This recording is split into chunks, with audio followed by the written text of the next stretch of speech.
C'est le 15 août 1962 que les traîtres à la nation espéraient terminer leur mauvais coup contre notre patrie malienne.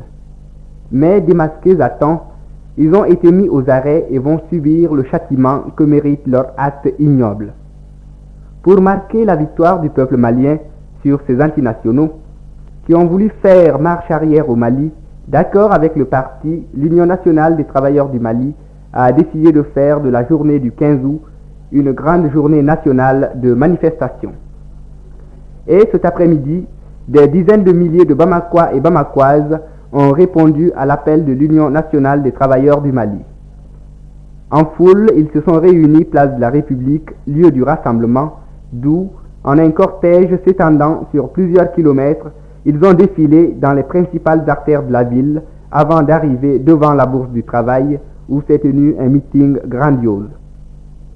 Dans le défilé auquel ont participé des piétons, des cyclistes et tous les véhicules disponibles dans Bamako, on pouvait lire des banderoles et des pancartes portant entre autres les mots d'ordre et les inscriptions. Banque populaire du Mali pour le développement. Vive le Mali, vive le franc malien. La Somiex au service de la nation. Châtiment aux comploteurs et inflationnistes. Non au capitalisme, non à l'impérialisme. Syndicat des taxis. Vive le franc malien, les traîtres au poteau. Abat le CFA, justice, vive le franc malien. Vive le socialisme. Au meeting, deux orateurs ont prononcé des discours. Le camarade Mamadou Famadi Sissoko, secrétaire général de l'Union nationale des travailleurs du Mali, et le camarade Ousmane Ba, ministre de la fonction publique, du travail et des affaires sociales, représentant du gouvernement et du parti. Voici le discours prononcé par le camarade Mamadou Famadi Sissoko. Le 20 juillet 1962 a été déclenché à Bamako contre notre République, contre notre gouvernement et contre nos institutions mises en place selon les directives du Congrès extraordinaire du 22 septembre 1960, une action contre-révolutionnaire par des traîtres qui, guidés par leur égoïsme, se sont placés délibérément à la solde de l'impérialisme et du néocolonialisme. Et c'est précisément aujourd'hui, 15 août, que la contre-révolution comptait terminer la liquidation de tout le système mis en place depuis notre accession à l'indépendance grâce à l'effort de notre peuple tout entier. Nous sommes donc aujourd'hui au rendez-vous fixé par la contre-révolution elle-même, rendez-vous qui est devenu celui du peuple, marquant l'écrasement des traîtres.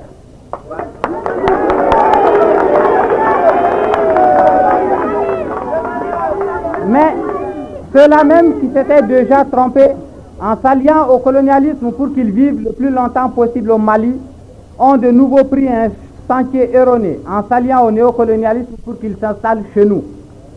Grâce à la vigilance du gouvernement, du parti et du peuple tout entier, quelques heures après le déclenchement de l'action anti-malienne, la contre-révolution était jugulée.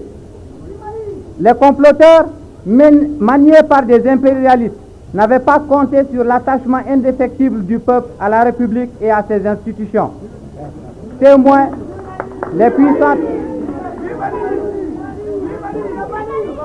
les puissantes manifestations généralisées d'indignation et de désapprobation populaire menées à travers toute la République contre ces actions anti-maliennes. Ce 15 août vaut donc que le peuple malien s'arrête, non seulement pour constater la défaite des traîtres, mais pour tirer aussi la leçon des événements. Il vaut que les travailleurs mobilisés traduisent leur ferme détermination de défendre les institutions choisies par le peuple qui s'est engagé dans la voie du socialisme.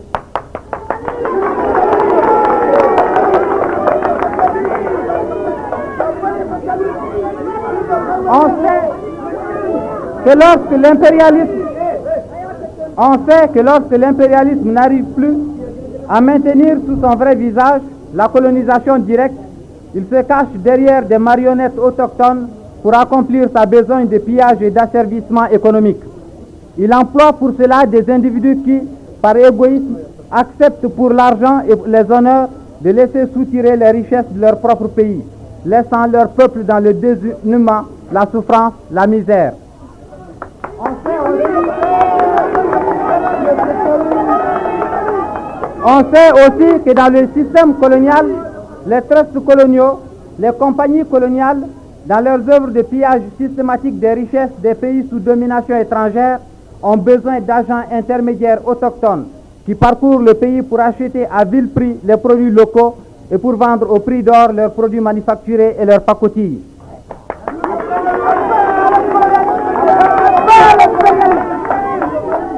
Ces derniers, lorsqu'ils achètent à nos paysans leurs arachides, leurs mil, leur riz, leur karité, cherchent pour augmenter leurs profits à acheter beaucoup plus bas que le prix déjà très bas demandé par les compagnies. Lorsqu'ils vendent les tissus, le sucre, le savon, le mil, le riz, le ciment, etc., ils tentent de vendre le plus cher possible pour accroître leur marge bénéficiaire.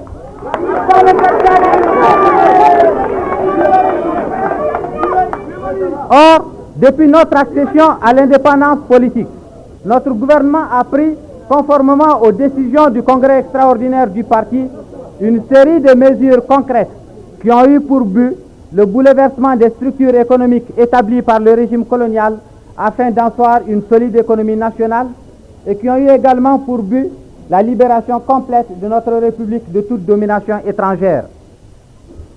Comme l'a dit le président Modibo, la mise en place de la SOMIEX pour étatiser le commerce extérieur et donner à l'État le monopole d'importation des produits de première nécessité, la création des groupements ruraux et de magasins de vente, la mise sur pied de la régie des transports ont été mal accueillis, d'une part par les impérialistes et d'autre part par les éléments nationaux habitués à tirer profit du système colonial au détriment de la grande majorité de la population.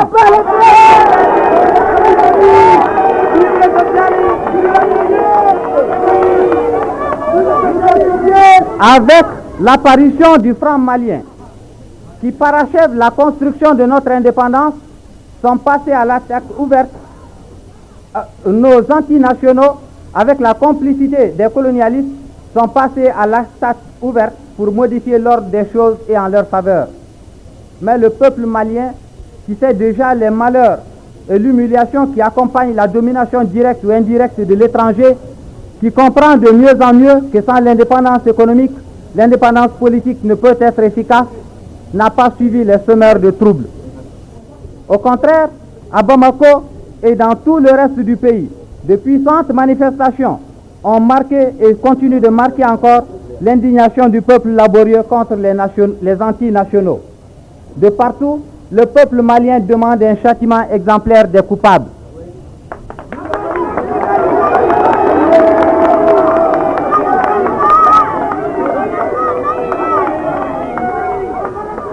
En ce 15 août 1962, qui devait, selon les calculs de nos contre-révolutionnaires, être la proclamation de leur victoire, les travailleurs étroitement unis à toutes les autres couches laborieuses de la nation, faites par contre à Bamako, à Kaï, à Ségou, à Gao, etc., dans toutes les unions locales, la défaite de ces agents de l'impérialisme et du néocolonialisme.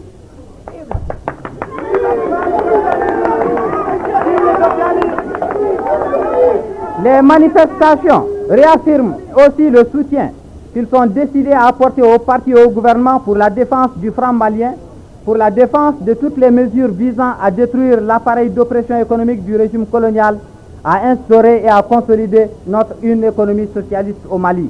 Vive le franc malien!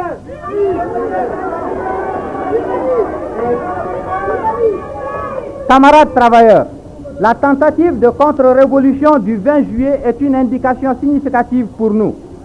Elle doit nous enseigner que l'impérialisme n'a pas désarmé et qu'il est toujours à l'affût, à notre porte et même dans notre maison, prêt à profiter de la moindre faiblesse, de la plus petite inattention pour essayer à reconquérir le terrain perdu.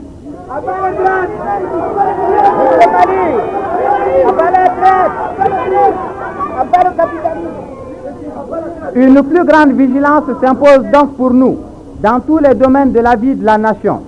Au fur et à mesure que le Mali avancera dans la voie du socialisme, les embûches seront nombreuses.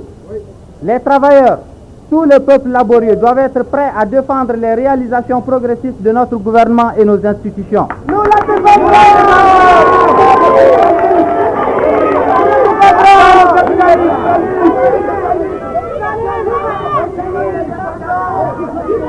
L'impérialisme est prêt à tout pour maintenir sa domination. Complot politique, sabotage économique, corruption intensive et même attentat contre la vie des personnes jugées comme obstacle à leur triste dessein.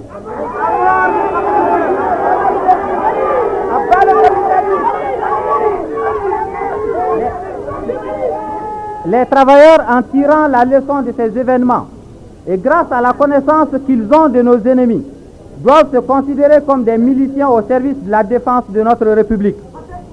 Ils doivent renforcer leur unité et leur mobilisation. Ils doivent être prêts à chaque instant à lutter contre toutes les atteintes à nos acquisitions politiques, singulièrement contre toutes les atteintes à la monnaie et à l'économie malienne. Nous sommes mobilisés pour le parti.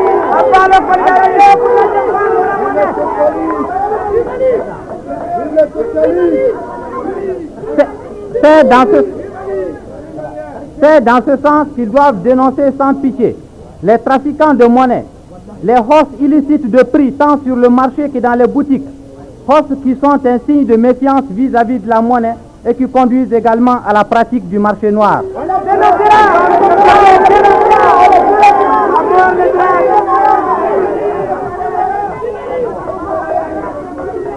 Cette nécessaire vigilance de tous les instants seule peut garantir à la classe ouvrière et aux autres couches laborieuses de la nation le développement du socialisme qui signifie liberté, démocratie, élévation constante du niveau de vie, prospérité, progrès.